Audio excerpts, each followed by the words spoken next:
Potato chips 2 টাকার আলু size করে 10 টাকা দাম।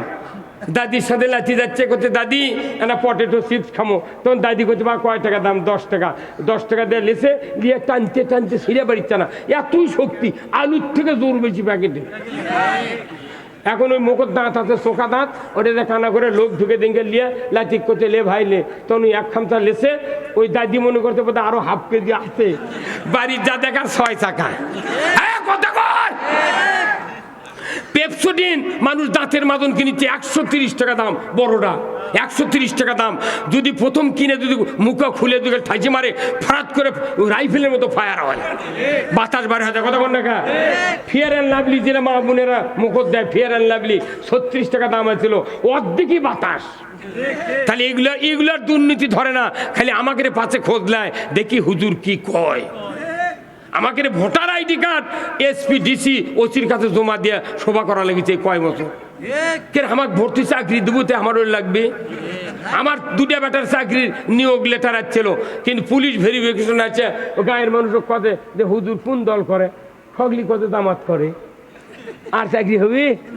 ওটি থেকে তার নেগেটিভ রিপোর্ট দিয়েছে, আজও চাকরি হল না। আমার বেটা করতে আব্বা এগুলা কাম, চাকরি হলো না। আমি চাকরি করবো গোপালগঞ্জ থেকে বেতন না।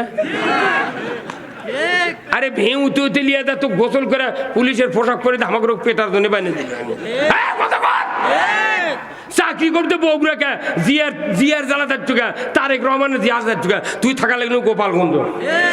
বেটা করো না পারে কতি মোট বেটা বক্তা হবো, কারু বাড়ির টাকা থেকে মরবো না। কথা কয় না, আমাকে বুদ্ধি আছে। বেশি গালেবু জানাজা তোর করার কেউ নাই, খালি জানাজাত খারাপ হমো, মুখ লড়ামো, একটা দোয়া কমো না, ফাটা বাটা ফাটা সোজা আঙ্গুলে আর ঘি উঠবে না। একটাবার জামাত, একটাবার ইসলাম ক্ষমতা দেন, দেখতে পাবেন বাংলাদেশের চেহারা কাকে বলে, কাকে বলে। আজকে আমরা মনে করছি এই কথাগুলো কয়া আমরা অপরাধ করতেছি না, ক্ষমা করবেন আমাকে, এটা আল্লাহর কথা। আল্লাহ কোরআনে বলছেন আনাকিমুদ্দিন ওয়ালা তাতাফাররাকু ফীহি। আমি যদি কোনোদিন দেখি যে ইসলাম ক্ষমতা যাচ্ছে, আমি যদি বাঁচা থাকি, আমি বলবো পুলিশ বাহিনীকে সর্বোচ্চ দামি গাড়ি দিতে হবে। যারা জাতির নিরাপত্তা দেয় এদের দেওয়া লাগবে বুলেট প্রুফ গাড়ি। বুলেট প্রুফ গাড়ি দিলে কি হবে, 1 ঘন্টার মধ্যে পুরো উপজেলা ঘুরে আসবে। কেউ কি ইট মারুক আর গুলি করুক ওরকম লাগবে না তো, ওরা কাল সমানে ঘুরবি, বাঁশি দিবি, উপরে হরণ থাকবে, এলাকা মাঠ হয়ে যাবে। কতক্ষণ? কিন্তু যারা নিরাপত্তা দিবে আমাদেরকে, সরকারের যারা দুর্নীতিবাদ এমপি মন্ত্রী, এরা 14 কোটি টাকার বুলেট প্রুফ গাড়ি নিয়ে ঘোরে, আর পুলিশ দিয়েছে ত্রিপল দিয়ে ঘিরে। কি বাটপাড়ারা রে, বড় বাটপাড়ারা। পুলিশ বাহিনী দেওয়া লাগবে গাড়ি, দামি গাড়ি, তা না দিয়ে দেশে হচ্ছে ত্রিপল দিয়ে বেড়ে দিয়েছে, তার পাশে জানলা দরজা কিছু নাই, লাঠির খুঁতা মারলে ছিঁড়ে দেবে। কতক্ষণ না কেন? আমি সম্মানিত ঊর্ধ্বতন কর্মকর্তাকে জানাতে চাই, আর বেশি দিন নাই, উপদেষ্টা যারা আছেন, পুলিশ বাহিনী প্রত্যেকটা থানার কমপক্ষে 10 কোটি টাকার একটা করে গাড়ি দিয়ে দাও। আজকে দেশে চুরি হচ্ছে। আমার একটা কোরিয়ান আছে, গত পরশুদিন ম্যানেজার আমাকে বলেছে হুজুর মোবাইল করে করছে যে যদি 5,000 টাকা না দাও মিটার চুরি হয়ে যাবে। আমি কোনো নাম্বারটা আমাকে দিত, যে নাম্বার দিয়ে ডিবি অফিসে যা ওটা ট্যাগ করে ধর্ম কি খেরে হাজার হাজার পুলিশ আছে, অথচ মিটার চুরি হচ্ছে। আমি 300 বিঘা জমি লাগাচ্ছি ইরির, তুই মিটার চুরি করে এই সময় ধান মরে যাবি তো। তাহলে আইন নাই। আইন যদি থাকতো, একটা চোর যদি ধরা পড়ে, 5টা গ্যারান্টি দেওয়া হবে, খাদ্য, বস্ত্র, চিকিৎসা, শিক্ষা, বাসস্থান, 5টা গ্যারান্টির পর দুনিয়ার কেউ চুরি করবে না। যদি চুরি করে হাত কেটে দাও। একটা চোরের হাত বয়তুল মোকাররমের উত্তর গেটে কেটে দেওয়ার দৃশ্য বিটিভি, এনটিভি, এসএটিভি, 21, 24, 71, 75, যুগান্তর, দিগন্ত চ্যানেলে যদি দেখান হতো, গরু চুরি, হুন্ডা চুরি, মিটার চুরি তো দূরের কথা, মসজিদে জুতো চুরি হতো না। মসজিদে নামাজ পড়বে তাই, নামাজ পড়তে পড়তে জুতো পর দেওয়া লাগে, ইনকে করে জুতো এটি থোতে আগে। কোন মুসল্লি চোখ মুজে নামাজ পড়ে না ভাই, ওই চোখ মুজে সেদের থেকে উঠে আবার দেখে জুতো আছে নাকি। এই দেশত কতুর সাথে গলার দড়ি দেয় মরলেও ঋণ শোধ হবে না রে। 5,12,000 মসজিদ যেটি আছে, একদিনে প্রত্যেকটা মসজিদের ইমাম যদি বলে আজকে খালি চুরির উপর বক্তৃতা হবে, তাহলে যে মুসল্লি বাড়াবি তাই কবি কেবারে বড় মসজিদ কি হলো, কোথায় চুরির হাত কাটা, সেন্ট্রালে চুরি হাত কাটা, পার্কে চুরি হাত কাটা, কলোনি চুরি হাত কাটা। হ্যাঁ কথা বল না, হ্যাঁ কি সেগুলা কথা কবে না, ওরা করছে না, ওগুলা করে তুই চাকরি চলে যায়, আর চাকরিটা করলে বেঁচে খামো। ইমাম কেরে আলিম কেরে দাড়ি টুপি জুব্বা তাকুয়া সব আছে 100 কিন্তু টাকা কামাই করার বুদ্ধি নেই। আমি 1976 সনে দাখিলি পরীক্ষা দিচ্ছি, সেই সনে টিএমএসএ হসনেয়ারা পুরুষের থেকে মেয়ে হসে 76 আমিও দাখিলি পাস করছি, উনিও ভার্সিটির মেয়ের থেকে ছেলের থেকে মেয়ে হসে। এমন কোন ইউনিয়ন নাই সেটি টিএমএসএ এর পায়খানা নেই। আর আমার একটা গাড়ি কিনে পারছি না, কারণ আমরা সব বুঝি ইনকাম করে বুঝি। আবার হুজুররা যার যেখানে ইনকাম হচ্ছে ওরই সাথে হিংসা করে, অত টাকা কি করবি তুই। আমার মোতাল্লিরা কয় হুজুর আপনার জামা যে পরিষ্কার দেখিচ্ছি, আপনি তো ভালো অবস্থা, এত টাকা কি করবেন। কে তুই 3,000 টাকা মাস বেতন দিস, তুই টাকার হিসেব করছো মানে। এখনকার ইমামও চালাক আছে, করছে হুজুর আপনার টাকার এতই বরকত। আলহামদুলিল্লাহ বরকত। কেন ওই মোতাল্লির বেটা আবার বিসিএস পরীক্ষা রিটেন দিতে চান্স পাতে, উনি আর ভাইবে দিবে গেছে ঢাকার, শুক্রবার দিন ভাইবে হয়। তো ইমামক কথা হুজুর আপনি এরা দোয়া করবেন, 10 কেজি লাড্ডু লিয়েছে, আপনারা দোয়া করবেন। শেষে দোয়া করে কান দিচ্ছে। এখন মৌলবীদের দোয়া তো 2 প্রকার, একটা গরিবের দোয়া, একটা ধনী মানুষের দোয়া। গরিবের সময় দোয়া করে টাকা তো দিবে না, খালি করতে হুজুর জিয়ারত আছে, আল্লাহুম্মা আমিন বিরহমাতিকা ইয়া আরহামার রাহিমিন। তুই কলু কি আর কি করলু রে, কথা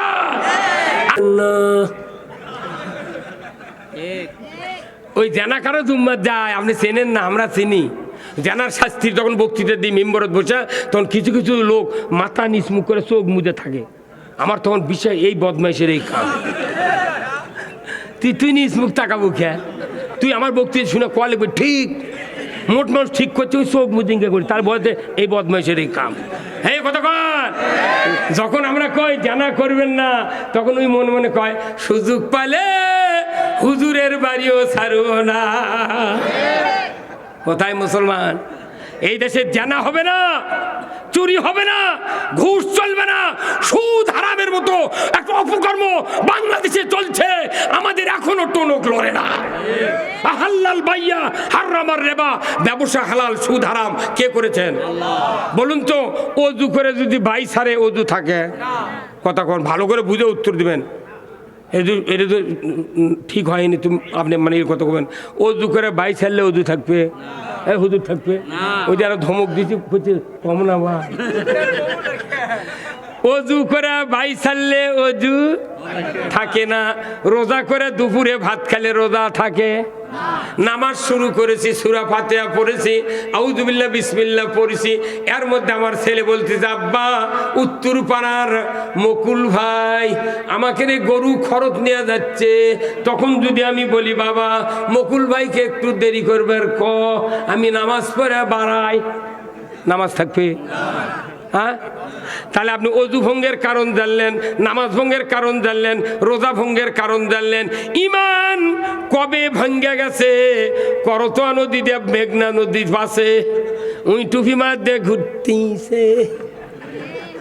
এমন কোন গাঁও নাই, এমন কোন বাজার নাই 15.5 আনা মানুষ গ্রামে গ্রামে কিস্তির টাকা না নেছে। আর সিসি লোনের তো বালাই নেই। সিসি লোন মানে দেখেন এমন একটা ব্যাংকের নাম বলিছে, লোনের নাম হলো সিসি। আচ্ছা এটা যদি হরকত দিয়ে পড়া হয় তাহলে হরকতের উচ্চারণ তাড়াতাড়ি করিয়া কইলেন না গাছ, আমার অত সুখে দেওয়া লাগবে না, হরকতের উচ্চারণ তাড়াতাড়ি করে পড়িতে হয়, তাহলে সিসি যদি কয় সিসি এটা আমার এই কাপড়ের যদি গরুর পায়খানা ভরে থাকে তাহলে অবশ্যই এই সভাপতি সাহেব কবি সিসি হুজুরিলে কি, তাহলে সিসি কথা ভালো। এই দেশে সুদের অর্থনীতি আমরা মানিচ্ছি ভালো, তারিও আবার সিসি লোন করেছি 5 লক্ষ 20 লক্ষ 10 কোটি 100 কোটি পর্যন্ত টাকা লোন নিয়ে আমার এই জুব্বার কাপড় তৈরি করতে ঢাকাত। আমার এই জুব্বা পায়জামার ভাগে 12 আনা সুদের টাকা পড়ছে, 12 আনা পড়ছে। যার পাঞ্জাবি তার 6 আনা, যার গিঞ্জি তার 1.5 আনা, যার খালি গাও তার সুদ নেই। হ্যাঁ, এটি যদি আমি খালি গা আসলো হয়নি, ওই মুকুল ভাইকে এতক্ষণ মারল হয়নি, কোন পাগল ধরে লেছো খালি গাও গা। এই দেশে যার যত বড় জুব্বা তার তত সুদের হার। মিয়া, সুদ এমন একটা অপরাধ, আল্লাহ রসুল বলছেন সুদের 70টা অপরাধ। কেউ যদি সুদ খায়, সুদ দেয়, আল্লাহ নিজে বলছেন ইয়া আইয়ুহাল্লাযিনা আমানু লা তাকুলুর রিবা, ইমানদাররা সুদ খায় না। ইমানদাররা রোজা থেকে ভাত খায় না, তাহলে রোজা কি হবে? কথা কোন টাকা? ইমানদাররা রোজা থেকে ভাত খায় না, তাহলে কি হবে? রোজা থাকবে না। কোন রোজা থাকবে না? ভাঙ্গে দেবী এত টানেন কে? ইমানদাররা রোজা থেকে ভাত খায় না, রোজা থাকবে না। ইমানদাররা অজু করে বাইসারো না, অজু থাকবে না। ইমানদাররা নামাজের মধ্যে কথা বলো না, নামাজ থাকবে না। ইমানদাররা সুদ খায় না, ইমান থাকবে না। হ্যাঁ ঠিক। তো কতদিন আবার বিটেক সাইদি করলো? হ্যাঁ কথা কোন টাকা? তাহলে নামাজ আমি যদি এদেশে বাঁচতে চাই ইমান নিয়ে, আগে আগে সুদ হারাম করা লাগবে, আগে সুদ বন্ধ, তারপরে অন্য বক্তব্য চলবে। কিন্তু তা নেই। হা হা হা, দেশের মানুষ কৃষিজীবী করে মরে যাচ্ছে। এখন আমাদের দেশের পরিস্থিতি হবে কি ভাই শোনেন, ইনি হলেন এক বাপ, এনার 2টা বেটা আছে। ইনি মারা গেছেন, 3 বিঘে জমি, 1.5 বিঘে এক ভাই লেছে, আর একজন 1.5 বিঘে। আর একটা গাভী ছিল 10 কেজি দুধ হয়। তো বড় ভাই করছে ভাই বাপ মাও তো মরে গেছে, তাহলে জমি বাটেলা হোক। তখন ছোট ভাই অবধ, বড় ভাই চালাক, করছে ভাই লাও বাটে লাও। তখন 1.5 বিঘা করে বাটে দিচ্ছে। আর করছে গরুটা, গরুও বাটেলার। তোর গরু বাটে নিচ্ছে, বড় ভাই করছে আমাকে পেছনে সাক্ষাৎ দিব। আর অক কথা তুই সামনে সাক্ষাৎ লে ভাই। লেওয়ার পর রাত্রে ডাকে করছে ভাই তুই যদি গরু না খিলাস তাহলে কোনো গরু বাজে দেবি, দাম কমে দেবি। ওই পাগল অবধ মানুষ ওই খালি তামান দিনই গরু ঘাস কেটে খিলে, আর ওই বিকেল করে দুধ দিয়ে বাজারত বেচে আর জাল দিয়ে খায়। এখন ওর বউ, প্রত্যেকটা অবধ স্বামী যারা বুদ্ধি কম দিলে স্বামীর, আল্লাহ একটা সিস্টেম করেছে ওরকে বউ কোনো চালাক বানায়। আপনি খুঁজলে দেখবেন যার কে স্বামী অবধ ওরকে বউ চালাক, আর চালাকের বউ হলো অবধ। এখন ওই অবধের বউ রাত্রে করছে কেন ওইমের বাপ তোমার বিবেক নাই? করছে কি হতা? করছে যে তুমি যে একলা ঘাস কেটে গেলে তোমার পাওয়ার যে ঘাও হয়ে গেছে, তোমাকে এই বুদ্ধি খেয়ে দিয়েছে, তুমি ঘাস কেটে খিলাও আর তোমার ভাই দুধ দুয়ে দিয়ে খায় আর বেচে, তোমাকে এলে বুদ্ধি খেয়ে দিয়েছে। কাল সকালে কবে যে গরু আমাকে বাটে দি, করছে গরু তো বাটেই দিয়েছে। করছে না উই বাঁটাল হয়, মধ্যে দিয়ে কাটিয়ে নেবু। ও শিখে দিয়েছে বউ যে তুই মধ্যে দিয়ে কাটিয়ে নেবু, কবে আমি ঘাস খিলামো, পেছন দিয়ে গোবর বাড়াবি, আমি ঘুঁটে শুকে চায়ের দোকানত গিয়ে আমি হাট বাজার করে খামো, তুই দুধ খা আমি ঘুঁটে বেঁচে খাই। এই কথা সকালে যখন খসে তোর বড় ভাইয়ের মাথা ঘুরিয়ে গেছে, কে রে কে রে ব্যাপার, কে রে এই বুদ্ধি কে দিল রে? তখন করছে ভাই তোকে 1 কেজি করে দুধ দেবনি ভাই। তখনকার দুধ দিবার তুমি বুঝে পারতে যে আচ্ছা টাকা হিট করছোই। হ্যাঁ কতক্ষণ টাকা? এখন ওই করছে যে ভাই দুধ টুধ আমি চাচ্ছি না, আমি গরু কাটিয়ে অর্ধেক করে নেবো, তাতে গোবর আমার দরকার, তোর দুধ দরকার, তুই দুধ কতটি খাবো খা। ও কই যে বউ শিখে দিতে, অবধ মানুষ যদি বউ শিখে দেয় ওই কারু বুদ্ধি আর শোনে না, ওই জানে যে বউ আমার নিজের লোক।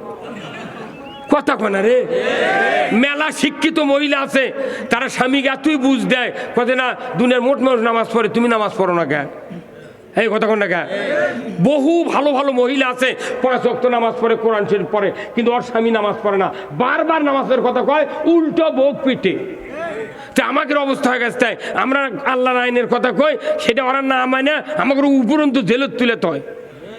কত কোনে গেরা কিন্তু ওই মহিলা কথা যে না তুমি যা কোনো তাই করবে, সকালে উঠে একে কাটিয়ে বাঁচাইলেছে। তো আমাদের দেশের বাগুনালা, রিক্সাওয়ালা, ভ্যানওয়ালা, লসিমুনওয়ালা, সিএনজি আলা, মূলো আলা, কফি আলা, বাদাম আলা, যত নিম্ন আর 3য় শ্রেণীর লোক আছে এরা কোনো সরকার নির্বাচনে ভোট দেয়? বড় বড় officer, primary polling, presiding, returning, এরা কেউ কোনো সরকার নির্বাচনে ভোট দেয় না। আমাকে গরিব মানুষের ভোট নিয়ে যা, ওই ঢাকা আমরা ভোট দেওয়া মানে কি ওরকে মুখতে ঘাস তুলে দিই। কি তুলে দিছি? ওরকে মত ঘাস তুলে দিছি। ওরাই ঘাসগুলো ঢাকা দিয়ে যা, ওরাই খালি দয় আর খায়। কথা কর, তুই ভোট লিলু কার আর বেতন বাড়ালু কার? কথা কর, এইবার এই সুযোগ দেওয়া যাবে না। ওরকে বেতন যা আছে তোরা করে খা, কিন্তু একটাবার জনগণের অধিকার আদায় করা লাগবে। কথা কর, আজকে দেশে যদি ভাত কাপড় বাসস্থানে গ্যারান্টি থাকতো, রেলগেটে 250 সিএনজি ঘন্টার পর ঘন্টা দাঁড়িয়ে আছে, 3 জন প্যাসেঞ্জার জন্য সিক্রেসির লল্লি গেছে। বিশ্বের এক ভারত আর বাংলাদেশ ছাড়া কোনো দেশে এরকম কারবার নাই। প্রত্যেকটা দেশে বিশ্বের আমরা 2-4 দেশের খবর নিয়েছি, সৌদি আরবে গেছি, যা দেখেছি যে ওরা 3 মাসেও 2টা হুন্ডা চোখত পড়ে না, মানুষ খালি শুয়ে থেকে দিন যাচ্ছে। আর আমাদের এটি জনগণের কোনো অধিকার আদায় না হওয়ার কারণে ভেউ খাই খালি এখন ভোট যার ক্ষমতা তার। কতক্ষণ টাকা মানুষ আর উগলে বক্তৃতা শোনে না, এখন খালি করছে যে এখন একটাই স্লোগান, আমরা সবাই ভাই ভাই, আগামী দিনে ইসলাম চাই। এই স্লোগান দিতে পারবেন না? স্লোগান কি? আমরা সবাই ভাই ভাই, আগামী দিনে এখন ইসলাম চাই। আমি তো নামাজ চাই কইনি, কি বলেছি? ইসলাম চাই। ইসলাম না চাইলে কি ক্ষতি এনা শোনেন, অ্যান্টিবায়োটিক শোনেন। আমার ভাইয়েরা, আল্লাহ তাআলা কোরআনুল কারিমে বলছেন, ইন্নাদ-দীনা ইনদাল্লাহিল ইসলাম, নিশ্চয় আমি আল্লাহ আমার কাছে ইসলাম নামক জীবন ব্যবস্থা সবচেয়ে প্রিয়। বান্দা, তোমরা যদি এটা প্রিয় মনে করো, তোমরা মুসলমান হয়ে মরতে পারবে। আল্লাহর কাছে যে জীবন ব্যবস্থা পছন্দনীয়, আমাদের কাছে এটা পছন্দ আছে নাই? তাহলে বোঝেন আপনি কব্বর যা কি করবেন? ওই নামাজ গড়কে মদিনাত মাটি দিল একজন কবি, ওমার দিনুকা, তোর জীবন ব্যবস্থা কি ছিল? ওটি ইসলাম বাড়াবে মুখ দেয়া, ওই ইসলাম গুদো করেছে, দাদা বাপের আইন মানিচ্ছে। বাটাম ফাটাবি কব্বরের মধ্যে, আকাশমণির ডাল দেয় খালি কানুতি পিটবি। সূরা হাদিদে আছে হাতুর দিয়ে পিটবে, হাতুর দিয়ে। কোথায় মুসলমান? ইসলাম হলো জীবন ব্যবস্থা। বলুন তো ইসলাম অর্থ কি? জীবন ব্যবস্থা, শান্তি নয়। ইসলাম মানলে শান্তি, না মানলে অশান্তি। ইসলাম হলো জীবন ব্যবস্থা, code of life. Islam is the complete code of life. মানবতার জন্য ব্যক্তি, পরিবার, সমাজ, রাষ্ট্র, অফিস, আদালত, কোর্ট কাছারি, অর্থনীতি, সমাজনীতি, রাজনীতি, জীবনের সকল ক্ষেত্রে যা প্রয়োজন আল্লাহ নাজিল করেছেন, সবটাই হলো ইসলাম। আমার ভাইয়েরা, বিদায় হজের ভাষণ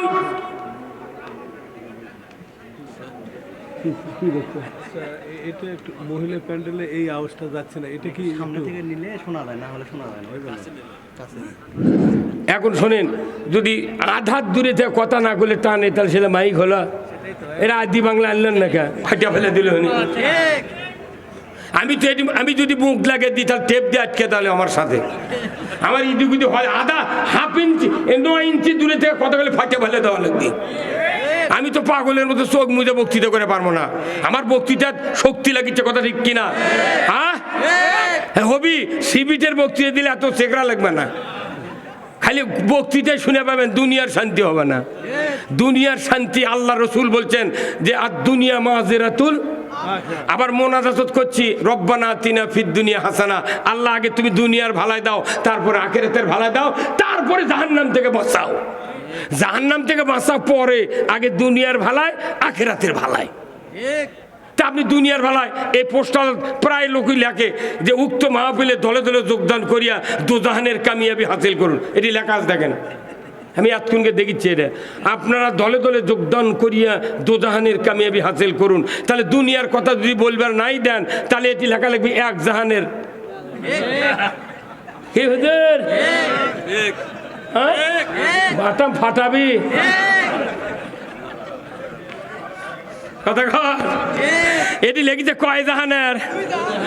জাহান দুটা, জগৎ তিনটে। জাহান কয়টা? দুটা। একটা হলো আখেরাত এক জাহান, দুনিয়া এক জাহান, আর জগৎ তিনটে। ঊর্ধ্ব জগৎ, মধ্য জগৎ, নিম্ন জগৎ। ঊর্ধ্ব জগৎ হলো প্রথম আসমান থেকে আরশ আজিম পর্যন্ত, আর মধ্য জগৎ আসমানের নিচে জমিনের উপরের মধ্য জগৎ, আর নিম্ন জগৎ আলমে বরজাক থেকে আখেরাত পর্যন্ত। এখন এই তিন জগতের মধ্যে দামি কোন জগৎ কোন তো? কোন? ধস, হ্যাঁ কোনটা? এই মরদ, মানে কি মরদ রে পাকা। আরে দুনিয়ার 20 লাখ টাকা শতক লাগছে বগুড়া। এমনও জায়গা আছে জামিলনগর 20 লাখ টাকা শতক। হ্যাঁ কত কর? যে দেশ দুনিয়ার 1 কোটি টাকা শতক আছে ঢাকার। 1 কোটি টাকা ইটু মেডিকেলের সামনে ওদের নাচ গার্ডেন দেয়, ওটি জানে 1 কোটি টাকা শতক।